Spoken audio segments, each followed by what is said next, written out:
نہ اپنی بیٹی کی طرف دیکھا، بس علی کو دیکھتے ہوئے جا رہے ہیں۔ اور وہ رسول کی زوجہ جو علی کی دشمن تھی، میں کیا سن رہے ہیں، جو علی کی دشمن تھی، اس سے رہا نہ گیا۔ اس نے اپنے ابا سے سوال کیا، کہا کہ بابا آپ جب سے آئے ہیں لگاتار علی کو دیکھ رہے ہیں، نہ آپ نے رسول کی خیریت لی، نہ آپ نے میری طرف دیکھا، بس لگاتار علی کو دیکھتے ہوئے جا رہے ہیں۔ تو فوراً مسلمانوں کی اماں کے ابا نے فرمایا کہ اے بیٹی تو جس رسول کی بات کر رہی ہے اسی رسول نے ارشاد فرمایا النظر الی وجہ علی عبادت، علی کے چہرے کی طرف دیکھنا عبادت ہے، علی کے چہرے کی طرف دیکھنا عبادت ہے۔ تو میں علی کا چہرہ دیکھ رہا ہوں اور عبادت کر رہا ہوں۔ تو فوراً بیٹی سے رہا نہ گیا، کہا کہ بابا اگر بات عبادت کرنے کی ہے تو اسی رسول نے ارشاد فرمایا، بڑی آسان حدیث میں سنا دیتی ہوں۔ بس مسلمانوں کی اماں نے اپنے ابا سے ایک حدیث پڑھوائی، کہا کہ اسی رسول نے کہا کہ ذکر و علی عبادت، علی کا ذکر عبادت ہے۔ بابا اگر عبادت کرنی ہے تو آپ کہیں بھی بیٹھیں اور علی کا ذکر کریں، عبادت ہوتی رہے گی۔ کیا سن رہے ہیں آپ؟ عبادت ہوتی رہے گی۔ بس جیسے ہی باپ اور بیٹی نے دو حدیثیں سنائی، رسول سے رہا نہ گیا، رسول اٹھ کر بیٹھے، رسول نے کہا کہ میں نے صرف یہ نہیں کہا ہے کہ علی کا چہرہ دیکھنا عبادت ہے، میں نے صرف یہ نہیں کہا ہے کہ علی کا ذکر کرنا عبادت ہے، میں نے جہاں یہ کہا ہے کہ علی کا چہرہ دیکھنا عبادت ہے، جہاں میں نے یہ کہا ہے علی کا ذکر عبادت ہے، وہاں میں نے یہ بھی کہا ہے کہ حب علی عبادت، علی کی محبت عبادت ہے۔ اور اس کے بعد جو رسول نے ایک جملہ کہا جس کو قلم نور سے رخسار ہور پہ لکھنے کے قابل ہے، رسول نے فرمایا کہ جب تک علی کی محبت دل میں نہیں ہوگی کوئی بھی عبادت لائے کے قبول نہیں ہوگی۔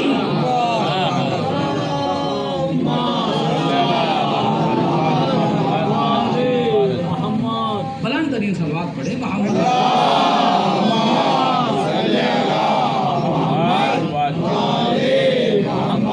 علی کا ذکر عبادت ہے، علی کی محبت عبادت ہے۔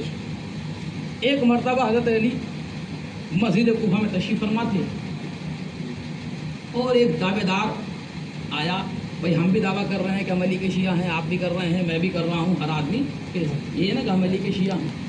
ایسے ہی ایک شخص آیا اور آنے کے بعد کہا کہ یا علی میں آپ کا شیعہ ہوں۔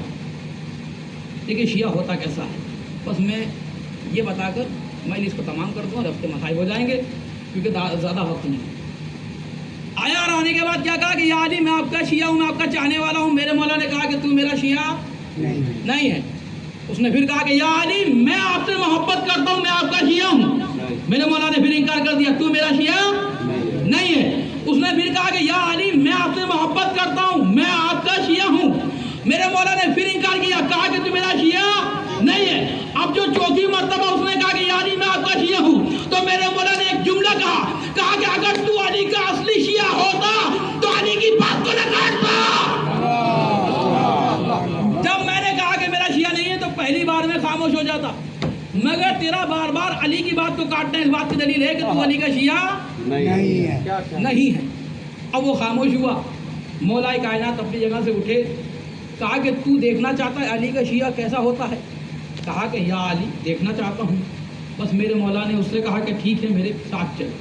علی آگے آگے اور وہ بندہ پیچھے پیچھے مسجد کوفہ سے باہر آئے، اور جیسے ہی مسجد کوفہ سے باہر آئے میرے مولا نے اس سے کہا کہ اپنی آنکھوں کو بند کر۔ اس نے آنکھوں کو بند کیا۔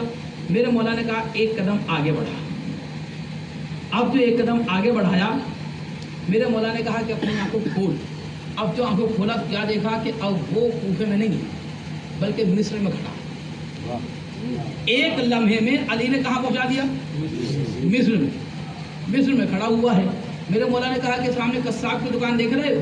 کہاں یا علی دیکھ رہا ہوں، کہ جاؤ اس کو سلام کرو، اس سے ہاتھ ملاؤ، اور اگر یہ میرے بارے میں پوچھے تو اس کو یہ نہ بتانا علی ساتھ آئے، یہ کہنا کہ ایک شخص میرے ساتھ اور آیا ہے، ایک بندہ میرے ساتھ اور آیا ہے، یہ نہ بتانا کہ علی ساتھ آئے ہیں۔ اب یہ بندہ گیا اور قصاب کی دکان پہ پہنچا۔ اس نے جانتے کہ علی کا شیعہ کیسا ہوتا ہے، آپ بالکل اس پہ غور و فکر کریں، بہت جلدی میں بات کو ختم کرنے والا ہوں۔ یہ گیا اور جانے کے بعد اس نے سلام کیا، قصاب نے سلام کا جواب دیا۔ اس نے جیسے ہی قصاب سے ہاتھ ملایا فوراً قصاب نے پوچھا کیا تم کوفے سے آئے ہو؟ کیا سن رہے ہیں آپ؟ کیا تم کوفے سے آئے ہو؟ اب یہ پریشان ہوا، حیرت میں آیا، کہا بھائی تم نے مجھے کیسے پہچانا؟ ابھی تو گفتگو ہی نہیں ہوئی۔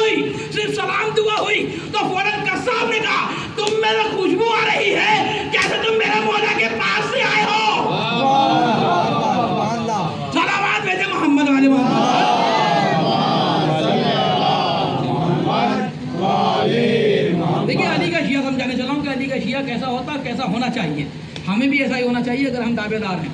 تو فوراً قصاب نے کہا کہ تم میں خوشبو آ رہی ہے کہ جیسے تم کوفے سے آئے ہو، میرے مولا کے پاس سے آئے ہو۔ اس نے کہا میں کوفے کا رہنے والا ہوں۔ کہا کہ اچھا آپ کوفے کے رہنے والے ہیں، تو میں چاہتا ہوں کہ آج کی رات آپ میرے گھر پر رکے، میں آپ کی مہمان نوازی کروں، خاطر تواضع کروں، کیونکہ جو بھی جاتا ہے اس کو میرا مولا کم سے کم 3 دن مہمان رکھتا ہے، کم سے کم 3 دن مہمان رکھتا ہے۔ تو میں چاہتا ہوں کہ آج کی رات آپ میرے گھر پر رکیں۔ اس نے کہا کہ میں اکیلا نہیں ہوں۔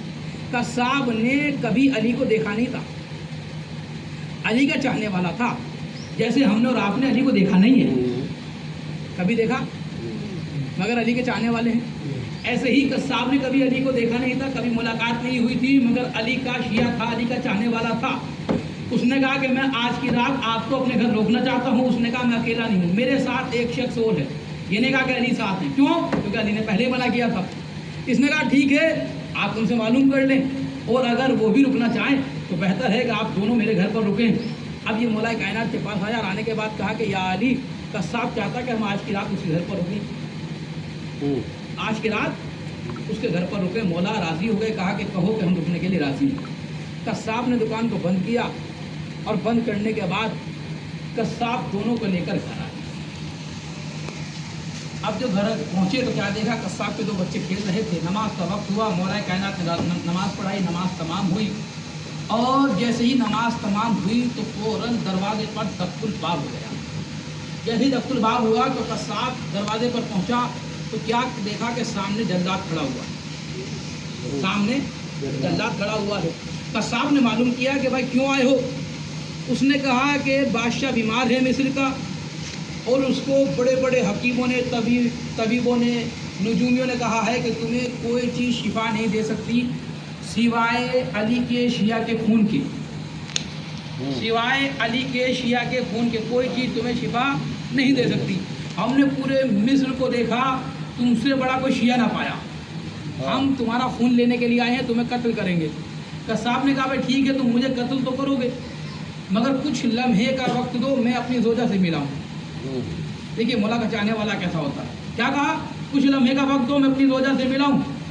جلاد نے مہلت دی، قصاب اپنی زوجہ کے پاس پہنچا، اور پہنچنے کے بعد کہا کہ دیکھو یہ جو مہمان آئے ہیں، یہ جو مہمان آئے ہیں یہ کوفے سے آئے ہیں، یہ علی کے شیعہ ہیں، آپ ان کی جتنی خاطر ہو سکے کرنا، میں کسی کام سے باہر جا رہا ہوں، میں کسی وجہ سے باہر جا رہا ہوں، اور میرے آنے میں دیری ہو سکتی ہے، مگر تم ان کی خاطر میں کمی نہ لانا، کیونکہ یہ ہیں علی کے شیعہ، یہ کوفے سے آئے ہیں۔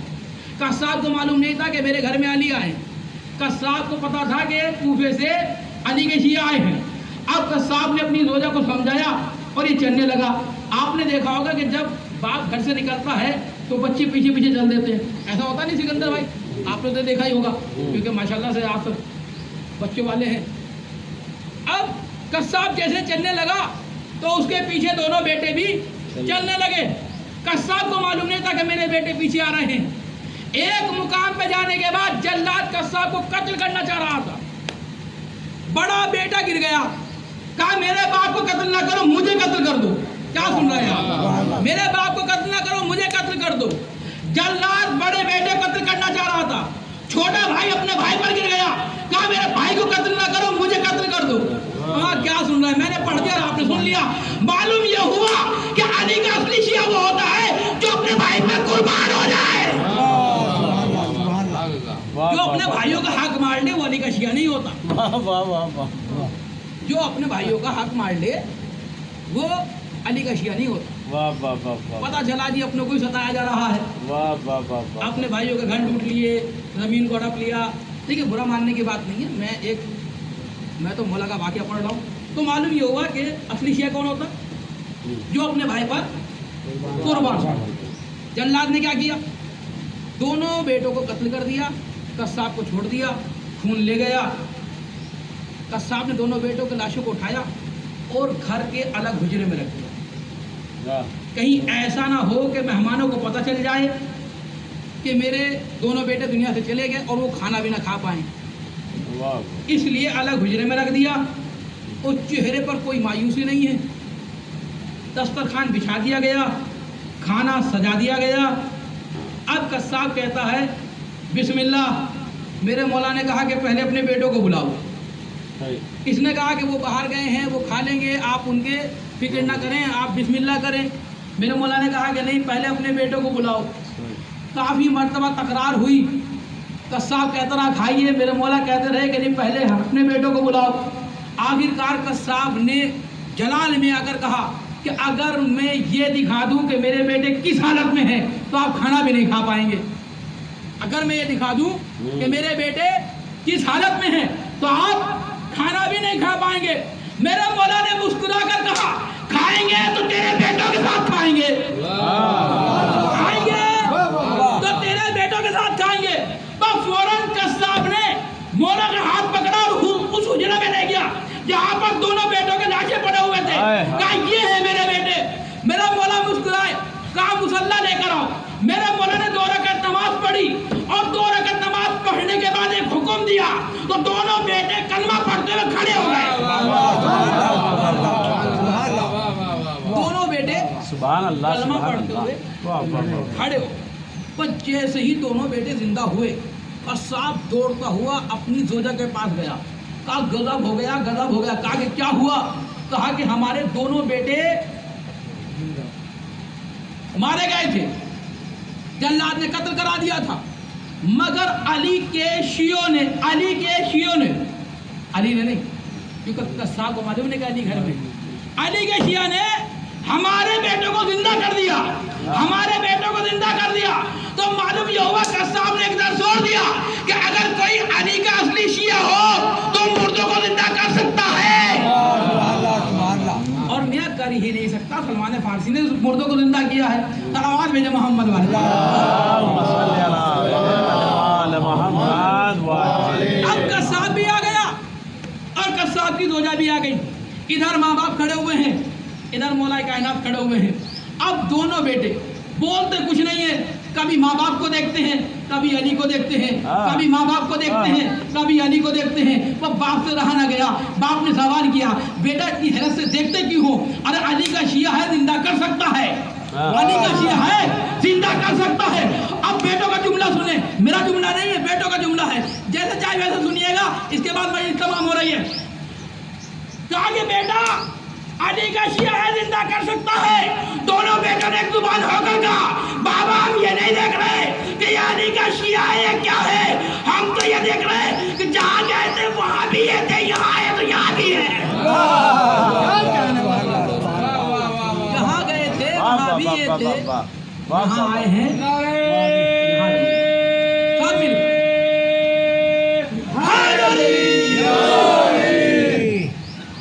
جہاں گئے تھے وہاں بھی یہ تھے, یہاں آئے ہیں یہاں. یہ ہے علی کا گھرانہ, یہ ہے علی. مگر جس علی نے